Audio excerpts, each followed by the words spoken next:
او علی سفر، یا کوئی مسافر ہے، اللہ سبحانہ و تعالی نے مسافر کے لیے بھی رخصت عنایت فرمائی کہ مسافر بھی اپنا روزہ چھوڑ سکتا ہے۔ مسافر کی کتنی مدت ہے؟ میلوں کے حساب سے لیا جائے تو 48 میل بنتے ہیں، کلومیٹر کے حساب سے لیا جائے تو 77 کلومیٹر اشاریہ 5، تقریباً 77.5 کلومیٹر ہی لگا لیں۔ اتنا سفر کی جو ہے نا یہ بنتی ہے کہ اتنے کلومیٹر میں اگر کوئی بندہ سفر کر رہا ہے تو مسافر ہے، اپنا روزہ چھوڑ سکتا ہے۔ حضرت جابر بن عبداللہ رضی اللہ تعالیٰ عنہ فرماتے ہیں، صحیح بخاری شریف کی حدیث ہے کہ سرکار سفر کر رہے ہیں، سرکار نے کچھ لوگوں کی بھیڑ دیکھی اور ایک بندے کو دیکھا کہ اس پر سایہ کیے ہوئے ہیں۔ سرکار نے فرمایا کہ یہ سایہ کیوں کیا ہے؟ بتایا گیا کہ حضور یہ بندہ روزہ دار ہے، گرمی کی شدت سے بچنے کے لیے اس پر سایہ کیا جا رہا ہے۔ تو آقا علیہ الصلوۃ والسلام نے ارشاد فرمایا، سفر کی حالت میں روزہ رکھنا کوئی نیکی نہیں ہے، یہ اللہ پاک کی طرف سے رخصت ہے، مہمانی ہے، اکرام ہے، یہ اللہ پاک کی طرف سے محبت کا ایک خاص تحفہ ہے، اس کو قبول کرنا چاہیے۔ حضرت انس بن مالک جو سرکار کے غلام ہیں، یہ بھی صحیح بخاری شریف کی ہے، ہم سرکار کے ساتھ سفر کرتے ہیں۔ لم یعب الصائم علی المفطر ولا المفطر علی الصائم، روزہ رکھنے والا چھوڑنے والے کی طرف انگلی نہیں اٹھاتا تھا، اور چھوڑنے والا روزہ رکھ لینے والے کی طرف انگلی نہیں اٹھاتا تھا۔ کس حالت میں؟ کہ جب سفر کی حالت میں ہوتے، سفر کی حالت میں کوئی کسی کو نشانہ اعتراض نہ بناتا کہ تو نے روزہ کیوں نہیں رکھا، یا روزہ رکھ لینے والا یوں نہیں کہتا کہ تو نے روزہ کیوں چھوڑ دیا۔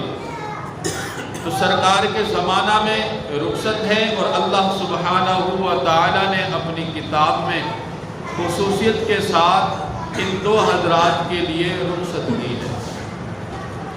اب بیمار ہے یا مسافر ہے، بیمار ٹھیک نہ ہوا، یا جو بندہ مسافر ہے وہ بیماری میں پڑ گیا، اب دوسرے دنوں میں وہ روزہ نہیں رکھ سکتا، اللہ سبحانہ و تعالی نے ارشاد فرمایا فَفِدْيَةُ طَعَامُ مِسْكِينٍ، ایک روزہ کے بدلہ میں ایک مسکین کو فدیہ دے۔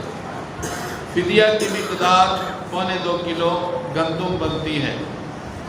اللہ سبحانہ و تعالی آگے ارشاد فرماتے ہیں اگر یہ روزہ رکھ لے تو یہ اس کے لیے زیادہ بہتر ہے۔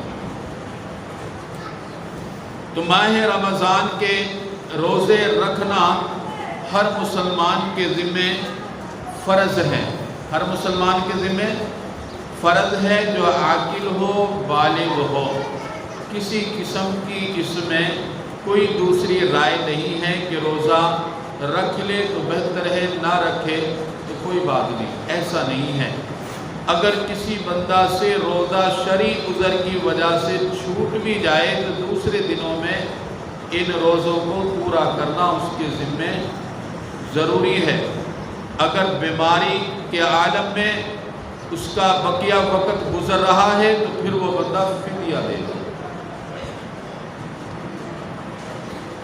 روزہ کی فضیلت اللہ سبحانہ و تعالی نے بھی اپنی کتاب میں ارشاد فرمایا کہ روزہ رکھو گے تو متقی بن جاؤ گے۔ اللہ سبحانہ و تعالی متقی لوگوں سے بہت ہی زیادہ پیار فرماتا ہے۔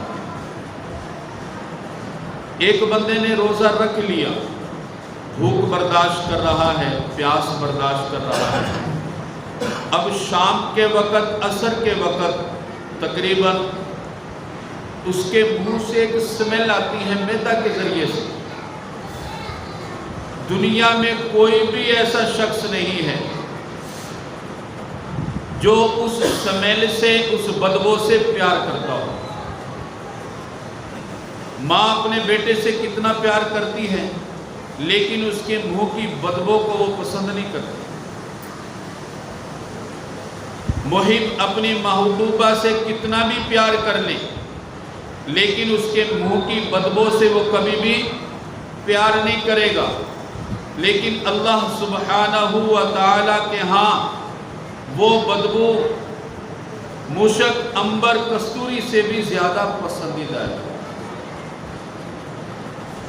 اور سرکار نے یوں ہی ارشاد نہیں فرمائی بلکہ اللہ سبحانہ و تعالی کی قسم کھائی ہے، قسم ہے اس ذات کی جس کے قبضہ قدرت میں مجھ محمد کی جان ہے۔ لَخُلُوفُ فَمُ الصَّائِمِ أَطْيَبُ عِندَ اللَّهِ مِن رِّيحِ الْمِسْكِ، روزے دار کے منہ سے جو بدبو آتی ہے اللہ سبحانہ و تعالی کو یہ کستوری سے بھی زیادہ پسند ہے۔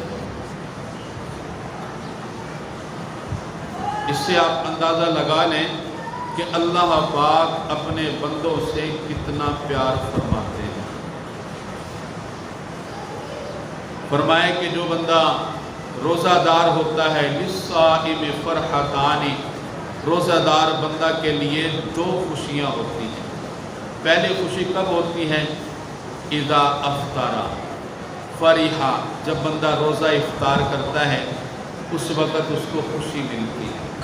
اللہ تعالیٰ کی عمدہ نعمتوں سے، عالی شان نعمتوں سے جب وہ روزہ افطار کرتا ہے اس کے دل میں اتنی بڑی خوشی پیدا ہوتی ہے کہ اس کا کوئی احاطہ نہیں ہے۔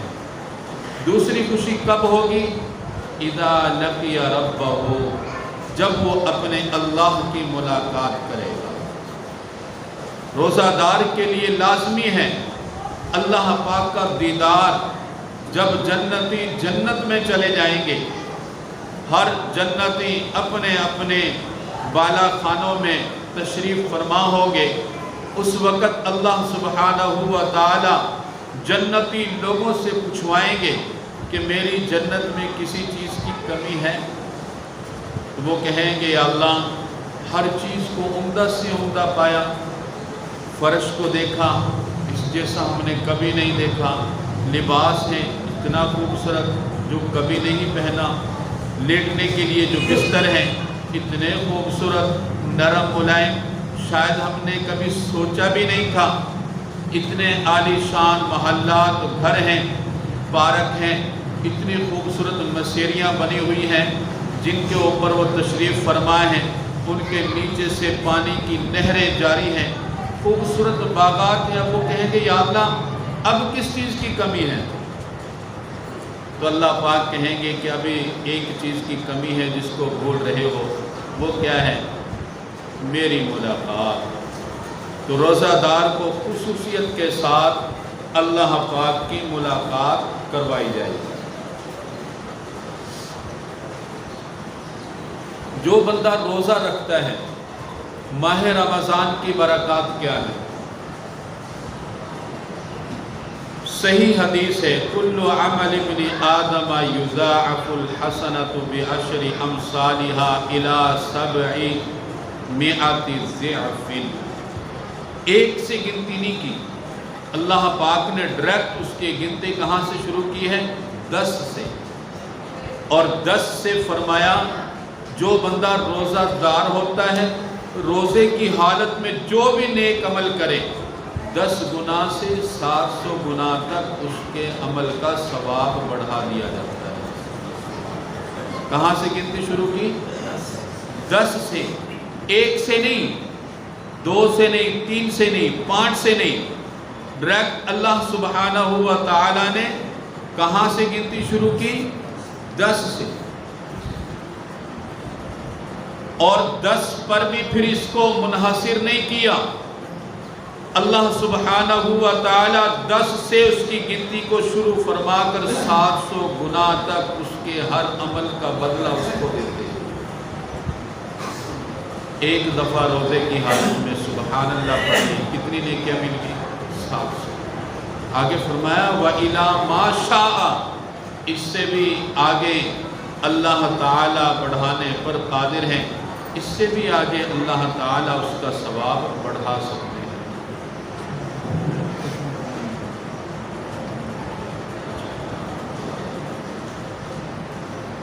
پھر آگے اللہ پاک کیا فرماتے ہیں؟ سرکار نے فرمایا یقول اللہ تعالیٰ کہتے ہیں الا الصوم، ابھی روزے کا ثواب بیان نہیں کیا۔ روزے کا ثواب کیا ہے؟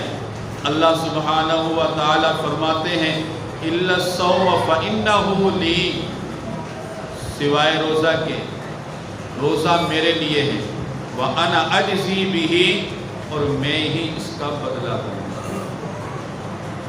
نماز پڑھی، اس کا ثواب بیان کر دیا، ذکر اذکار کیا، اس کا ثواب بیان کر دیا، روزہ افطار کروایا، اس کا بھی ثواب بیان فرما دیا۔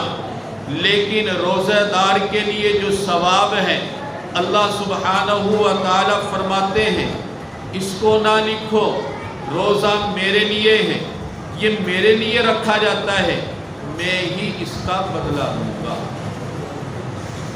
10 سے 700 گنا تک نہیں، اب اللہ تعالیٰ نے اس کی نسبت اپنی طرف کر لی ہے، اب نہ جانے اس کا کتنا ثواب ہے، اللہ تعالیٰ کتنے ثواب سے اس بندے کو نوازے گے۔ تو روزے کو کسی حالت میں بھی نہ چھوڑیں، اپنے سے روزے کو نہ جانے دیں۔ اللہ پاک کا یہ احسان ہے، جتنی دفعہ بھی اللہ کا شکر ادا کرے اتنا ہی کم ہے۔ اللہ پاک نے ماہ رمضان کا یہ مہینہ ہمیں دے دیا، اور یہ وہ مبارک مہینہ ہے جس کا ذکر اللہ پاک نے اپنی کتاب میں فرمایا۔ 12 مہینے ہیں، کسی مہینے کا بھی نام اللہ پاک نے اپنی کتاب میں ذکر نہیں فرمایا سوائے ماہ رمضان کے۔ شہر رمضان الذی انزل فیہ القرآن ھدی للناس وبینات من الھدی والفرقان، فرمایا ماہ رمضان کی شان، اگر اللہ سے پوچھو کہ ماہ رمضان کی کیا شان ہے، کیا فضیلت ہے، اللہ پاک فرماتے ہیں یہ ماہ رمضان مجھے اتنا پسند آیا، انزل فیہ القرآن، اس مہینے میں نے اپنی کتاب کا نزول کیا ہے۔ اور اس کتاب کا نزول کس لیے؟ ھدی للناس، لوگوں کی ہدایت کے لیے، وبینات من الھدی والفرقان فمن شہد منکم الشہر، اللہ پاک فرماتے ہیں یہ حکم ہے جب تم ماہ رمضان کا مہینہ پالو فلیصم، اس کے روزے رکھو۔ من کان منکم مریضا او علی سفر فعدۃ من ایام اخر، جو بیمار ہیں یا مسافر ہیں دوسرے دنوں میں روزے رکھ لیں۔ یرید اللہ بکم الیسر ولا یرید بکم العسر، لوگوں ہم کہتے ہیں آسانی ملے آسانی ملے، اللہ پاک خود بیان فرما رہے ہیں کہ لوگوں میں کبھی بھی اپنے بندوں کو مشقت پر نہیں ڈالتا۔ دیکھو بیمار کے لیے روزہ رکھنا مشکل تھا، مسافر کے لیے روزہ رکھنا مشکل تھا، اللہ تعالیٰ نے ان کو رخصت دے دی کہ نہ بیمار روزہ رکھے اور نہ مسافر روزہ رکھے۔ یرید اللہ بکم الیسر، اللہ پاک تو آسانی چاہتے ہیں، اللہ پاک نے آسانی دے دی تو اس آسانی سے فائدہ بھی اٹھانا چاہیے۔ تو ماہ رمضان کے جو روزے ہیں ان کی قدر کرے، کسی بھی حال میں تھوڑی سی بیماری کا ایشو بنا کر کہ مجھے یہ مسئلہ ہے، سر درد ہے، بخار ہے، ڈپریشن کا شکار ہے، یا بلڈ پریشر ہے، شوگر ہے، یہ چھوٹے چھوٹے امراض ہیں، ان کا بہانہ بنا کر روزہ نہ چھوڑے۔ ایک روزہ کی اتنی فضیلت ہے، پورے سال ہم روزہ رکھتے رہیں اس کا مقابلہ وہ نہیں کر سکتے۔ اچھا ہم سوچتے ہیں کہ روزہ رکھنے سے بندہ بیمار ہوتا ہے، جبکہ ماہرین طب جو ہیں وہ کہتے ہیں اللہ سبحانہ و تعالیٰ کا یہ احسان ہے کہ اللہ تعالیٰ نے مسلمانوں پر روزے فرض کیے، ان کو صحت دینے کے لیے، ان کو صحت دینے کے لیے، ان کی بیماریوں کو دور کرنے کے لیے۔ اب دیکھیں کہ دل کا مریض ہے بندہ، ماہ رمضان میں جب بندہ روزہ رکھتا ہے خون کا دورانیہ کم ہوتا ہے اور دل پر اس کا پریشر کم پڑتا ہے، ظاہر ہے خوراک کم کھائے گا اور 8 سے 9 گھنٹے بھوکا رہے گا، خون کم بنے گا۔ جب خون کم بنے گا تو دل بندے کا سکون میں رہے گا۔ اب دل ہے، اس پر آپ خون ڈالتے جاؤ گے، کوئی بھی مشین ہے دنیا میں اس کو زیادہ آپ مصروف کریں گے تو وہ بیمار پڑ جائے گی، وہ خراب ہو جائے گی۔ اسی طرح دل کو یہ جو 8-9 گھنٹے بھوک رکھنے کی وجہ سے جو سکون ملتا ہے، دل کی بہت ساری بیماریاں اس بندے سے دور ہو جاتی ہیں۔ دل کا دھڑکنا زیادہ پریشر کے ساتھ، دل کا کمزور ہونا، ڈرپوک ہونا یا زیادہ خیالات کا آنا، یہ سارے امراض ان کا تعلق کس کے ساتھ ہے؟ دل کے ساتھ۔ اسی طرح بندے کا جگر ہے، جگر 1 مہینے کے روزہ رکھ لینے کی وجہ سے بندے کا جگر تندرست ہو جاتا ہے۔ معدے میں 1 ذرہ بھی جائے گا نا، جگر فوری طور پر اپنا کام کرنا شروع کر دے گا، اس کا کام ہے خون بنانا۔ جب پورے سال یہ مصروف رہا، 1 مہینہ روزے رکھ کر اس کو تھوڑا سا سکون دیا، 4 سیٹے تک تو یہ مصروف رہتا ہے۔ جب تک معدہ میں غذا ہوگی، غذا ہضم نہ ہوگی، اس وقت تک جگر مصروف رہے گا، وہ کام کرتا رہے گا، خون بنائے گا اور وہ دل کو خون تیار کر دے گا۔ اسی طرح پھپھڑے ہیں، ان میں خون جمع ہو جاتا ہے فاسد مادوں کی وجہ سے۔ جب ہم روزہ رکھتے ہیں، تھوڑی بھوک برداشت کرتے ہیں، وہ جمع ہوا خون بھی وہاں سے صاف ہو جاتا ہے، خون میں گاڑھا پن ہے۔ کینسر تک جتنے امراض ہیں، غیر ملکی جو ماہرین ہیں، ڈاکٹر، وہ خود اس بات کی گواہی دیتے ہیں کہ ماہ رمضان یہ جو روزے اللہ پاک نے ایمان والوں کو، مسلمانوں کو دیے ہیں، ان کی صحت کا راز ہی یہی ہے۔ اب معدہ پورا سال مصروف رہتا ہے، 11 مہینہ معدہ مصروف رہا، اور شاید کہ 1 گھنٹہ بھی بندے کا گزارا نہیں ہوتا، کبھی کوئی چیز کھا رہا ہے، کبھی کوئی چیز کھا رہا ہے، کبھی کوئی چیز کھا رہا ہے۔ لیکن جب 8 سے 9 گھنٹہ معدہ کو بندہ خالی رکھتا ہے، یہ ہمارے جسم کا انجن ہے، بیماریاں اس سے بنتی ہیں۔ جب یہ خالی رہے گا، اس کو کچھ سکون ملے گا تو بہت ساری بیماریاں دور ہو جائیں گی۔ بندے کی نظر روزہ رکھنے سے تیز ہوتی ہے اور سنوائی وہ تیز ہوتی ہے، کیونکہ جو بندہ زیادہ کھاتا ہے نا، وہ بولا بھی جلدی ہوتا ہے۔ زیادہ کھانا یہ نظر کے لیے، بینائی کے لیے اور سنوائی کے لیے، دل کے لیے، معدہ کے لیے یہ نقصان دہ ہے۔ اللہ پاک کا شکر ادا کریں کہ اللہ پاک نے ہمیں ایسی عظیم عبادت دی جو جسمانی طور پر بھی ہمارے لیے فائدہ مند ہے، روحانی طور پر بھی ہمارے لیے فائدہ مند ہے کہ ہماری روح اس سے خوش ہوتی ہے، گناہ معاف ہوتے ہیں، ہمارا اندر صاف ہوتا ہے، اور اخروی طور پر بھی یہ روزہ ہمارے لیے مفید ہے کہ روزہ بندہ کے لیے سفارشی بن جائے۔ اللہ سبحانہ و تعالی جو کچھ کہا ہے، سنا ہے آپ لوگوں نے، اللہ پاک اس پر عمل کرنے کی توفیق عطا فرمائے۔ وآخر دعوانا ان الحمدللہ رب العالمین۔